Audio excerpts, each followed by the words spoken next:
امام بخاری کے اساتذہ فرمایا کرتے تھے، اس نوجوان سے فن حدیث حاصل کرو، اس لیے کہ اگر یہ نوجوان امام حسن بصری رحمت اللہ علیہ کے زمانے میں ہوتا تو وہ بھی اس کے علم کے محتاج ہوتے۔ جب امام بخاری نے درس دینا شروع کیا اور ان کے درس کی شہرت ہوئی تو درسگاہ میں اس قدر ہجوم رہنے لگا کہ تل دھرنے کی جگہ نہ ملتی۔ آپ نے مختلف مقامات پر درس دیا، کبھی بصرے، کبھی بغداد، کبھی بخارا، آخری عمر میں بخارے کے ہو کر رہ گئے، صرف وہیں درس دیتے رہے۔ امام فربری کہتے ہیں کہ امام بخاری سے بلا واسطہ 90,000 محدثین نے صرف صحیح بخاری سنی۔ آپ کی درسگاہ میں آپ کے اپنے پرانے اساتذہ بھی شریک ہوتے تھے، یعنی پہلے وہ ان کے استاد تھے، پھر شاگرد بنے۔ عبداللہ بن محمد مسندی، عبداللہ بن منیر، اسحاق بن احمد، محمد بن خلف بن قتیبہ وغیرہ بڑے پائے کے لوگ تھے، صاحب کمال تھے، لیکن امام بخاری کے نکات حدیث لکھنے پر مجبور ہوئے۔ جن محدثین کو آپ کی برابری کا دعویٰ تھا وہ بھی ان کے فضل و کمال کو تسلیم کر کے ان کے حلقہ درس میں شامل ہو گئے اور برابری کا دعویٰ ترک کرنے پر مجبور ہوئے۔ ایسے لوگوں میں امام ابو زرع رازی، ابو حاتم رازی، ابراہیم حربی، ابو بکر بن ابی عاصم، موسیٰ بن ہارون، ابو بکر محمد بن اسحاق بن خزیمہ، قاسم بن زکریا وغیرہ شامل ہیں۔ یہ لوگ فن حدیث، فن تاریخ، فن تعدیل و جرح کے امام مانے جاتے ہیں۔ یہ سب امام بخاری کے دلدادہ تھے، آپ کے حلقہ درس میں آ کر آپ کی تقاریر کو لکھتے تھے۔ امام بخاری کے ان شاگردوں کے نام بھی سن لیں جن کی آج عالم میں بڑی شہرت پائی جاتی ہے، جو فنون اسلامیہ کے اہم رکن مانے جاتے ہیں، جن کی روایات اور احادیث پر اسلامی مسائل کا بڑا دار و مدار ہے۔ امام مسلم بن حجاج، جنہوں نے صحیح مسلم لکھی، امام ابو عبد الرحمن نسائی، جنہوں نے نسائی شریف لکھی، امام ابو عیسیٰ ترمذی، جنہوں نے ترمذی شریف لکھی، امام محمد بن نصر مروزی، امام دارمی، امام ابن خزیمہ، یہ سب حضرات بڑے پائے کے محدث اور فقیہ ہیں۔ امام بخاری ابھی طالب علم ہی تھے کہ آپ سے فتویٰ پوچھا جانے لگا۔ آپ اگر انکار کرتے تو آپ کو فتویٰ دینے پر مجبور کیا جاتا۔ پھر تو یہ حالت ہوئی کہ ان کے اساتذہ ان کے سامنے فتویٰ دینے سے کنی کترانے لگے اور ان کی طرف اشارہ کر دیتے تھے۔ پھر جب بخارا میں درس شروع کیا تو افتاء کا کام باقاعدگی سے جاری ہو گیا۔ جو مسئلہ ان سے پوچھا جاتا آپ اس کو قرآن یا حدیث یا آثار صحابہ سے ثابت کرتے۔ اب ہم امام بخاری کی تصانیف کا ذکر کریں گے، اس لیے کہ اس ذکر کے بغیر آپ کا ذکر نامکمل ہے۔ آپ کی سب سے اہم ترین اور مشہور ترین کتاب صحیح بخاری ہے۔ اس کے علاوہ امام بخاری کی ایک ایک تصنیف وقت کی نگاہ سے دیکھی گئی۔ امام بخاری نے تاریخ کبیر لکھی تو امام اسحاق بن راہویہ جیسے باکمال شیخ نے اس نادر تالیف کو امیر عبداللہ بن طاہر حاکم رائے کے دربار میں پیش کرتے ہوئے فرمایا، میں تمہیں ایک بڑا جادو دکھاتا ہوں۔ علامہ تاج الدین سبکی اس تاریخ کے بارے میں لکھتے ہیں، امام بخاری کی تاریخ وہ کتاب ہے کہ اس سے پہلے کسی نے ایسی مبارک تالیف نہیں لکھی، اور جس شخص نے امام بخاری کے بعد اس قسم کی تالیف کی وہ اس تاریخ سے استفادہ کیے بغیر نہیں رہا۔ بعض نے تو پیرایا بدل کر اپنی طرف منسوب کر لیا۔ اللہ تعالیٰ امام بخاری پر برکتیں فرمائے، انہوں نے تاریخی اصول کی بنیاد ڈالی۔ تاریخ کبیر وہی کتاب ہے جسے امام بخاری نے اپنی عمر کے 18ویں سال کی چاندنی راتوں میں لکھا، مسجد نبوی میں حجرہ مبارک اور منبر کے درمیان بیٹھ کر لکھا۔ امام اسحاق بن راہویہ نے اس کو دیکھا تو امیر عبداللہ بن طاہر خراسانی کے سامنے پیش کر کے فرمایا، کیا میں تمہیں جادو نہ دکھاؤں؟ تاریخ کبیر میں صحابہ، تابعین اور تبع تابعین کے نام حروف تہجی کی ترتیب سے آئے ہیں۔ اگر ایک ہی نام کے کئی لوگ موجود ہیں تو ان کے باپ کے ناموں میں حروف تہجی کی ترتیب موجود ہے۔ تاریخ کبیر میں زیادہ تر مسئلہ روایت، تلمذ اور سماعت کا ذکر ہے، اکثر جگہ جرح و تعدیل بھی ہے۔ آپ کی ایک تصنیف کا نام تاریخ الاوسط ہے، آپ کی ایک تصنیف التاریخ الصغیر ہے۔ فن تاریخ میں امام بخاری کی یہ بھی ایک بے مثل تصنیف ہے۔ فن حدیث کو فن رجال سے وہی تعلق ہے جو روح کو جسم سے، اس لیے امام بخاری کو اس سے خاص شغف تھا۔ اس میں امام بخاری مشاہیر، صحابہ، تابعین اور تبع تابعین کی وفات کے سن، نسب وغیرہ کا ذکر کرتے ہیں۔ آپ کی ایک تصنیف کا نام الجامع الکبیر ہے، اس کا ذکر ابن طاہر نے کیا ہے، اس کا مفصل حال معلوم نہ ہو سکا۔ ایک کتاب کا نام المسند الکبیر ہے، ایک اور تصنیف التفسیر الکبیر ہے۔ مزید تصانیف کے نام یہ ہیں: خلق و افعال العباد، کتاب الضعفاء الصغیر، الہبہ، اسامی الصحابہ، کتاب الوحدان، کتاب المبسوط، کتاب العلل، کتاب الکناہ، کتاب الفوائد، الادب المفرد، جز رفع الیدین، بر الوالدین، کتاب الاشربہ، قضایا الصحابہ والتابعین، کتاب الرقاق، الجامع الصغیر فی الحدیث اور جز القراءۃ خلف الامام وغیرہ۔ اب ہم صحیح بخاری کا ذکر شروع کرتے ہیں۔ امام بخاری کی کل تصانیف میں الجامع صحیح مستند ترین کتاب ہے۔ آج دنیا میں صحیح بخاری کے نام سے کون واقف نہیں؟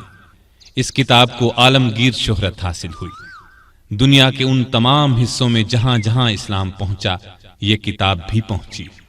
امام بخاری کو جن وجوہات کی بنا پر مسلمانوں نے امام المحدثین اور امیر المؤمنین فی الحدیث کا لقب دیا، ان میں سے ایک یہ مبارک کتاب بھی ہے۔ یہ رتبہ، یہ فضیلت اور یہ شرف نہ کسی محدث کی کسی تصنیف کو حاصل ہوا، نہ کسی فقیہ اور امام کی تالیف کو۔ آج دنیا بھر میں اللہ کی آخری کتاب کے بعد صحیح بخاری کا نام لیا جاتا ہے، کوئی دوسرا نام نہیں لیا جاتا۔ امام بخاری کی صحیح بخاری کا مکمل نام الجامع الصحیح المسند المختصر من امور رسول اللہ صلی اللہ علیہ وسلم و سننہ و ایامہ ہے۔ امام بخاری کے دور ہی سے اسے امت مسلمہ میں تلقی بالقبول حاصل ہے۔ جیسا کہ اصول حدیث کی مشہور کتابوں مقدمہ ابن الصلاح اور اختصار علوم الحدیث وغیرہ میں لکھا ہے، حافظ ابن کثیر نے شیخ الاسلام ابن تیمیہ سے نقل کیا ہے کہ جس حدیث کو تلقی بالقبول حاصل ہو وہ قطعی الثبوت ہوتی ہے۔ بلکہ بعض علماء نے اصول حدیث میں یہ مسئلہ بھی لکھا ہے، اگر کوئی شخص اپنی بیوی کو یہ کہہ کر مشروط طلاق دے کہ اگر صحیح بخاری میں ایک حدیث بھی ضعیف ہے تو تجھ کو طلاق ہے، تو طلاق واقع نہیں ہوتی، اس لیے کہ صحیح بخاری کی متصل مرفوع تمام روایات بالکل صحیح ہیں۔ محدثین کرام کے نزدیک سب سے اعلیٰ درجے کی صحیح حدیث وہ ہوتی ہے جس پر بخاری و مسلم اپنی کتابوں میں روایت کرنے پر متفق ہوں۔ پھر دوسرے نمبر پر صحیح بخاری، تیسرے نمبر پر مسلم، چوتھے نمبر پر بخاری و مسلم کی شرط پر ہو، پانچویں نمبر پر بخاری کی شرط پر ہو، چھٹے نمبر پر جو مسلم کی شرط پر ہو، اور ساتویں درجے پر وہ روایت صحیح ہوتی ہے جو دوسرے محدثین کی شرط پر صحیح ہو۔ شاہ ولی اللہ دہلوی اپنی مشہور کتاب حجت اللہ البالغہ میں فرماتے ہیں کہ صحیح بخاری اور صحیح مسلم کے بارے میں تمام محدثین متفق ہیں کہ ان میں تمام کی تمام متصل اور مرفوع احادیث یقیناً صحیح ہیں۔ یہ دونوں کتابیں اپنے مصنفین تک بامتواتر پہنچی ہیں۔ جو ان کی عزت و تعظیم نہ کرے وہ شخص مسلمانوں کے راستے کے خلاف چلنے والا اور بدعتی ہے۔ حالات مصنفین درس نظامی نامی کتاب میں لکھا ہے کہ امام بخاری نے 23 سال کی عمر میں 217 ہجری میں صحیح بخاری کی تصنیف کا کام شروع کیا۔ 233 ہجری میں تصنیف کا یہ عظیم الشان کام مکمل ہو چکا تھا۔ امام بخاری نے اپنی عظیم تصنیف کو بیت الحرام میں لکھا تھا۔ ابواب و تراجم کی تکمیل مسجد نبوی میں کی۔ فواد عبد الباقی کی ترقیم کے ساتھ صحیح بخاری کی کل احادیث مقررات کے ساتھ 7563 ہیں۔ دارالسلام کو یہ شرف حاصل ہے کہ صحیح بخاری کو احادیث کی فہرست کے ساتھ صرف ایک جلد میں انتہائی خوبصورت انداز میں شائع کیا ہے۔ یہاں پر یہ بات بھی حیران کن ہے کہ دارالسلام کی تحقیق کے ساتھ صحیح مسلم ایک جلد میں شائع ہوئی ہے، جس کی احادیث کی تعداد بھی مقررات کے ساتھ 7563 ہے۔ یہ ایک عجیب اتفاق ہے۔ یاد رہے کہ جب یہ کہا جاتا ہے کہ صحیح بخاری میں 7563 احادیث ہیں تو اس سے احادیث کی سندیں مراد ہوتی ہیں۔ مثلا صحیح بخاری کی پہلی حدیث انما الاعمال بالنیات اس کے علاوہ 6 اور مقامات پر بھی آئی ہے، یعنی اس ایک حدیث کی صحیح بخاری میں 7 سندیں ہیں، جنہیں 7 حدیثیں بھی کہا جاتا ہے۔ صحیح بخاری میں بعض حدیثیں 20-20، 25-25 کی تعداد میں بھی آئی ہیں۔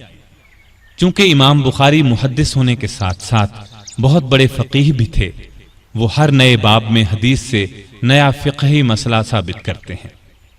اسی وجہ سے انہیں امام الدنیا فی تفقہ الحدیث بھی کہا جاتا ہے۔ بخاری کی اگر تاریخ لکھی جائے، اس پر مفصل بحث کی جائے تو کئی ضخیم جلدوں پر بات پہنچے گی۔ علامہ ابن خلدون اپنی شہرہ آفاق تاریخ ابن خلدون کے مقدمے میں فرماتے ہیں، میں نے اپنے اکثر اساتذہ اور شیوخ کو فرماتے سنا ہے کہ صحیح بخاری کی شرح لکھنے کا قرض امت پر اب تک باقی ہے۔ اسلامی دنیا کے علماء میں سے کسی نے اس کی ایسی شرح نہیں لکھی جس سے امت کا یہ قرض ادا ہو۔ مطلب یہ کہ اگرچہ بخاری کی بہت سی شروح لکھی گئیں، لیکن ابھی تشنگی باقی ہے۔ آگے چل کر لکھتے ہیں، لیکن صحیح بخاری فن حدیث کی تمام کتابوں سے درجے میں بلند ہے، یہ نہایت بلند پایا ہے، اس لیے علماء نے اس کی شرح کو نہایت مشکل خیال کیا ہے، اس کے مطالب کی رسائی تک کو بہت دشوار خیال کیا ہے۔ علامہ ابن خلدون 8ویں صدی کے مورخ ہیں۔ اپنی تاریخ کے مقدمے کو انہوں نے 779 ہجری میں ختم کیا۔ اس وقت صحیح بخاری کی شروح کثرت سے لکھی جا چکی تھیں۔ 3 صدی کے بعد ہی سے اہل علم اس کی شرح کی طرف متوجہ ہو گئے تھے، لیکن جس پائے کی شرح کی طرف علامہ خلدون اشارہ کر رہے ہیں اس وقت اس پائے کی معرض وجود میں نہیں آئی تھی۔ ابن خلدون کے اس قول کے بعد حافظ ابن حجر عسقلانی کی فتح الباری شرح صحیح البخاری منظر عام پر آئی۔ اس کتاب نے امت پر قرض کو ادا کر دیا ہے، وللہ الحمد۔ موجودہ زمانے تک بخاری کی شرح کی تعداد سینکڑوں تک پہنچ چکی ہے، اور اب یہ بات کہی جا سکتی ہے کہ اہل علم نے کوئی پہلو ایسا نہیں چھوڑا جس پر محنت نہ کی ہو۔ غرض تمام پہلوؤں پر بحث کی گئی ہے، تاہم امام بخاری کے خیال کی باریکی اور لطیف استدلال تک اب بھی بہت کم لوگوں کی رسائی ہو سکی۔ آج کروڑوں انسان اس کتاب کو مایہ ناز خیال کرتے ہیں اور یقین کرتے ہیں کہ رسول اللہ صلی اللہ علیہ وسلم کے اقوال، افعال، تقاریر جس تحقیق کے ساتھ اس کتاب میں جمع کی گئی ہیں اس سے بڑھ کر کسی کتاب میں ہونا ممکن ہی نہیں۔ لوگ اس بات پر یقین رکھتے ہیں کہ امام بخاری نے اپنی جاں فشانی، اپنی محنت، اپنی کوشش، اپنی جانثاری اور اللہ کے عطا کردہ اپنے حافظے کی کوئی کسر نہیں چھوڑی۔ عرب و عجم، اہل حجاز، اہل شام، اہل عراق، اہل ہند، ترکی، کابلی، بربری، افریقی، رومی، روسی، بدوی، شہری، محدث، فقیہ، متکلم، صوفی سب اس کو مانتے ہیں۔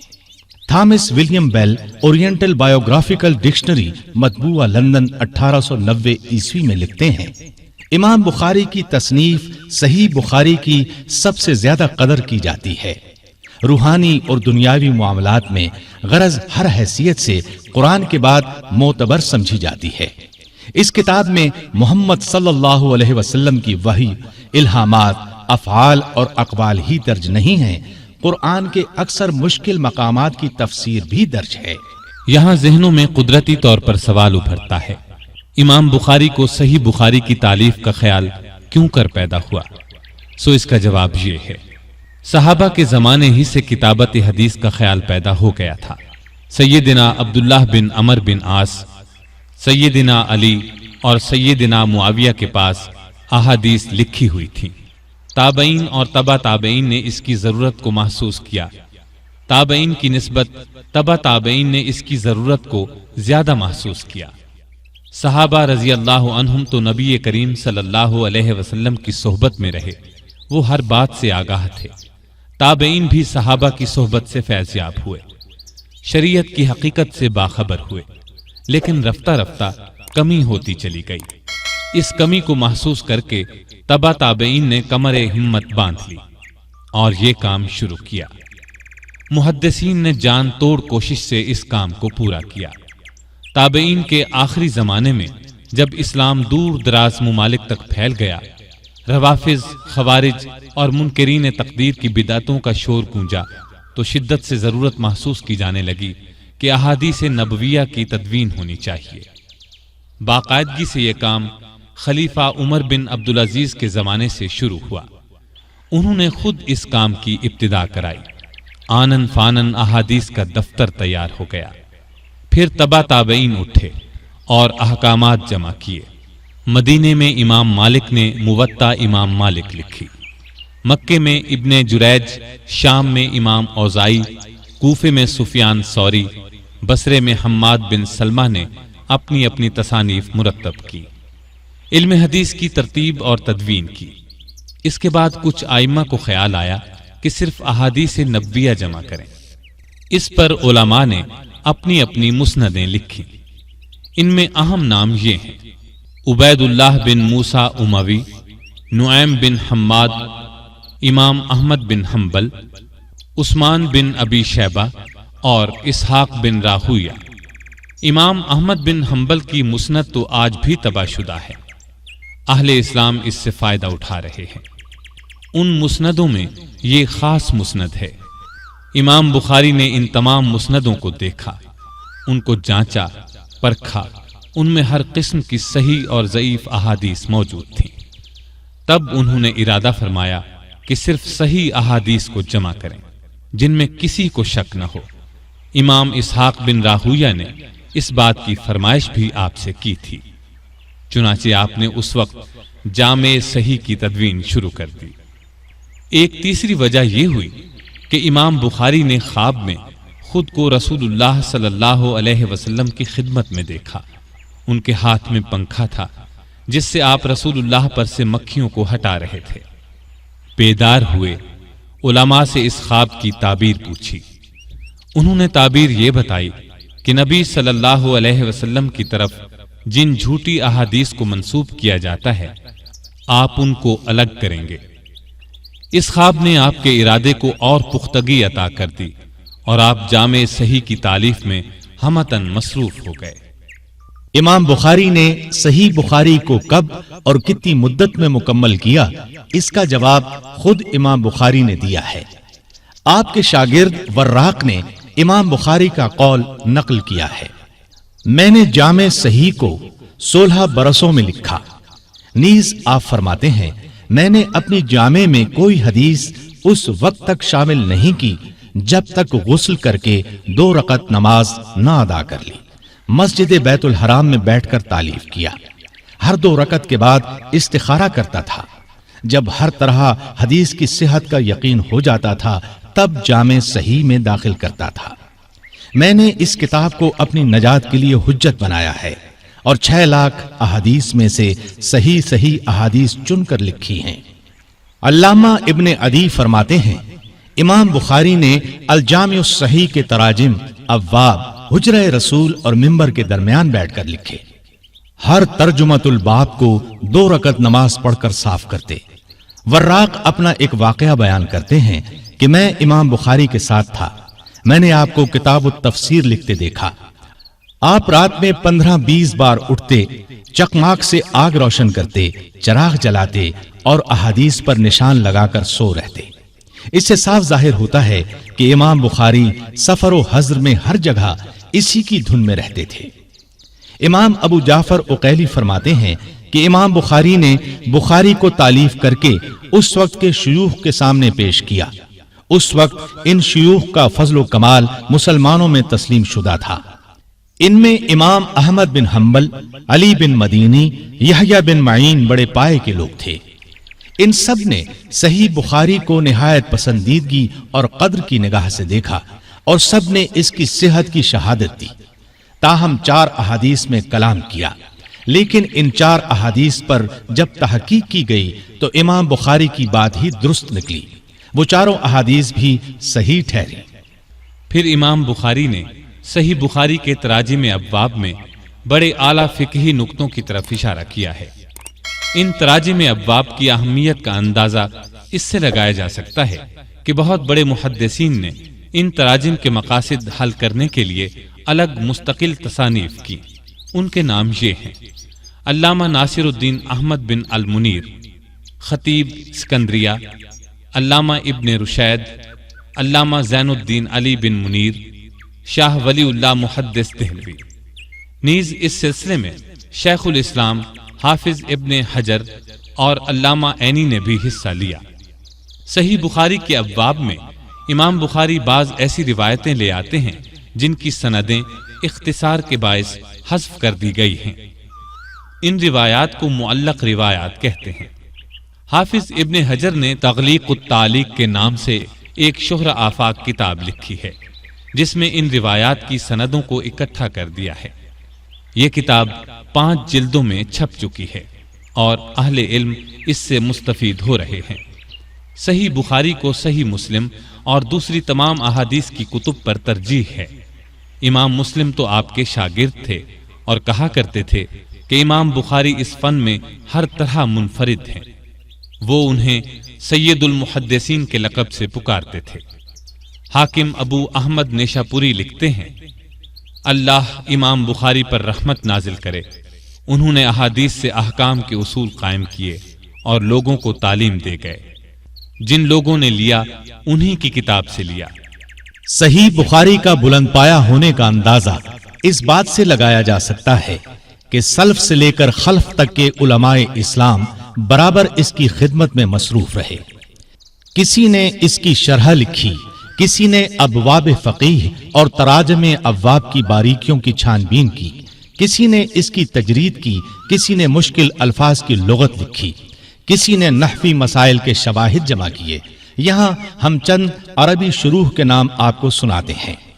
اعلام السنن، یہ امام ابو سلیمان احمد بن بستی المتوفا 308 ہجری کی شرح ہے۔ فتح الباری، یہ شرح شیخ ابو السلام ابو الفضل احمد بن علی بن حجر اسقلانی المتوفا 852 ہجری کی ہے، بہت مشہور و معروف شرح ہے۔ عمدۃ القاری، یہ شرح علامہ بدر الدین عینی حنفی المتوفا 855 ہجری نے لکھی، بہت مشہور ہے۔ ایک مشہور شرح الحافظ زین الدین عبد الرحمن بن احمد بن رجب حنبلی المتوفا 795 ہجری کی ہے۔ شرح صحیح البخاری للنووی، یہ علامہ نووی الشافعی المتوفا 676 ہجری کی ہے۔ شرح صحیح البخاری حافظ عماد الدین اسماعیل ابن عمر بن کثیر الدمشقی المتوفا 774 ہجری کی ہے۔ ہم نے ان چند شروح کے نام آپ کو سنائے ہیں، ورنہ 100 سے زائد شرحیں لکھی گئیں۔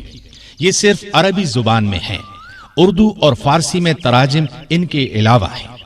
ان میں چند یہ ہیں: تیسیر القاری علامہ نور الحق دہلوی متوفا 1073 ہجری، صحیح بخاری مترجم مرزا حیرت دہلوی، تیسیر الباری مولانا وحید الزمان، شرح ثلاثیات البخاری علامہ علی بن محمد سلطان القاری متوفا 1014 ہجری وغیرہ۔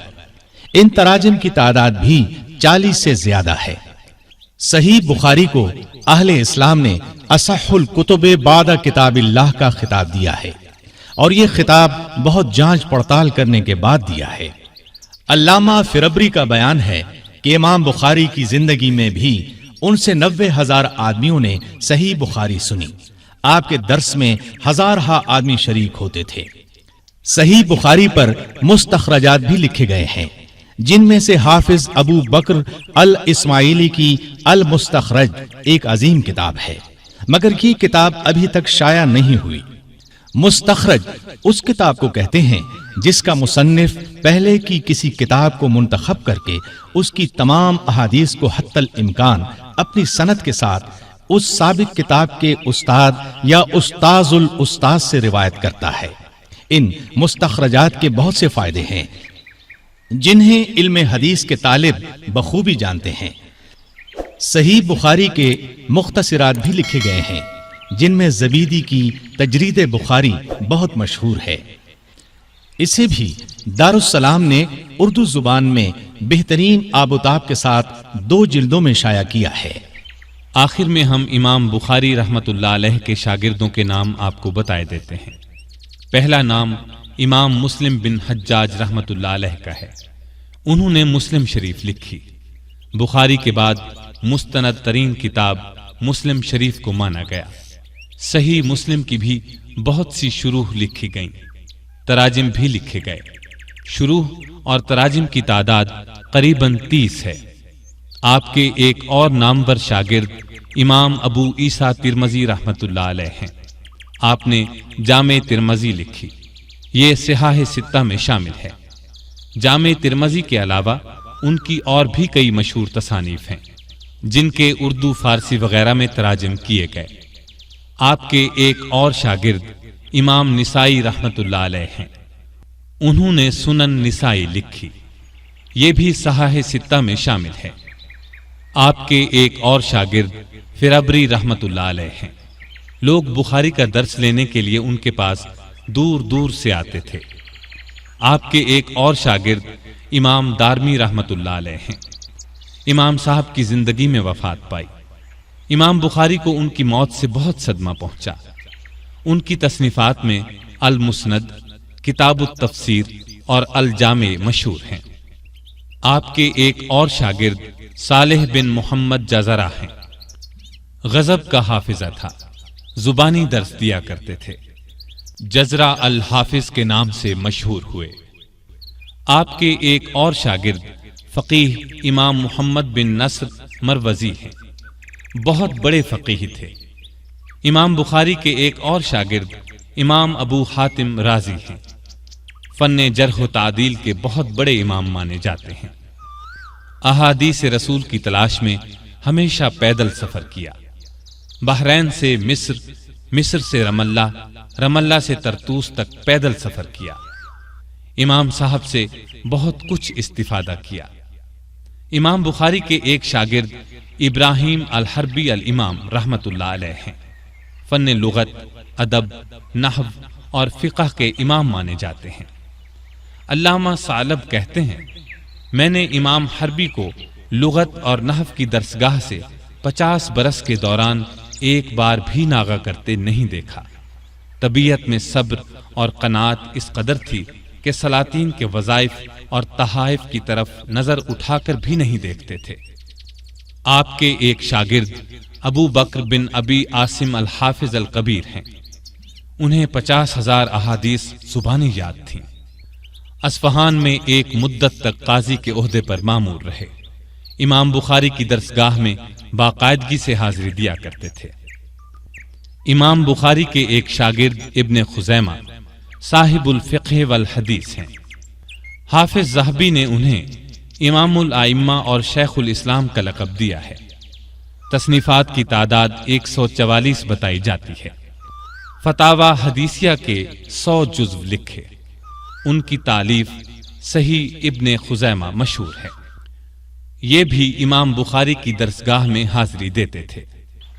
امام بخاری کے ایک شاگرد ابو جعفر بن ابی حاتم وراق ہیں۔ یہ صحیح بخاری کے کاتب ہیں۔ امام بخاری کے نامور شاگردوں میں سے ہیں۔ صحیح بخاری کے بہت سے مقامات میں ان کا ذکر موجود ہے۔ امام بخاری کے محافظ دفتر بھی تھے۔ امام بخاری کے ایک شاگرد ابو عبداللہ حسین بن علی بن اسماعیل المحاملی ہیں۔ 10 سال کی عمر میں سماعت شروع کی۔ ان کی مجلس املا میں 10,000 تابعین جمع ہوتے۔ امام بخاری کے ایک اور شاگرد ابو اسحاق ابراہیم بن معقل نصفی ہیں۔ مغربی ممالک میں ان کی سند سے بخاری روایت کی جاتی ہے۔ امام بخاری کے ان شاگردوں میں سے ہیں جنہوں نے صحیح بخاری روایت کی اور ان سے سلسلہ روایت جاری رکھا۔ ان کے علاوہ بھی ہم آپ کو امام صاحب کے کچھ خاص طلبہ کے نام بتائے دیتے ہیں۔ یہ حفاظ حدیث ہیں جن کے مستقل تراجم لکھے گئے اور ان کی تصانیف آج بھی عالم کو فائدہ پہنچا رہی ہیں۔ ابو بکر بن ابی دنیا، ابو بکر بزاز، موسیٰ بن ہارون حمال، ابو بشر دولابی، محمد بن قتیبہ بخاری، ابو الفضل احمد بن سلمہ، عمر بن محمد، حسین بن محمد، یعقوب بن یوسف بن اخرم، عبداللہ بن محمد بن ناجیہ، سہل بن شازویہ بخاری، عبید اللہ بن واصل، قاسم بن زکریہ، ابو قریش محمد بن جمعہ، محمد بن سلیمان باغندی، ابراہیم بن موسیٰ، ابو بکر احمد بن صدقہ بغدادی، اسحاق بن داود صواف، حاشد بن اسماعیل بخاری، محمد بن عبداللہ بن جنید، محمد بن موسیٰ، جعفر بن محمد نیسابوری، ابو بکر بن ابی داود، ابو القاسم بغوی، ابو محمد بن سعید اور محمد بن ہارون حضرمی وغیرہ۔ یہ تھے نام ان حفاظ حدیث کے جو امام بخاری رحمت اللہ علیہ کے شاگرد خاص تھے، اور ان کے ساتھ ہی ہم امام بخاری کا تذکرہ ختم کرتے ہیں۔ اس کے ساتھ ہی ہم یہ کہنے میں عار محسوس نہیں کرتے کہ اس کیسٹ کی صورت میں آپ کے تذکرے کا حق ادا نہیں کر سکے۔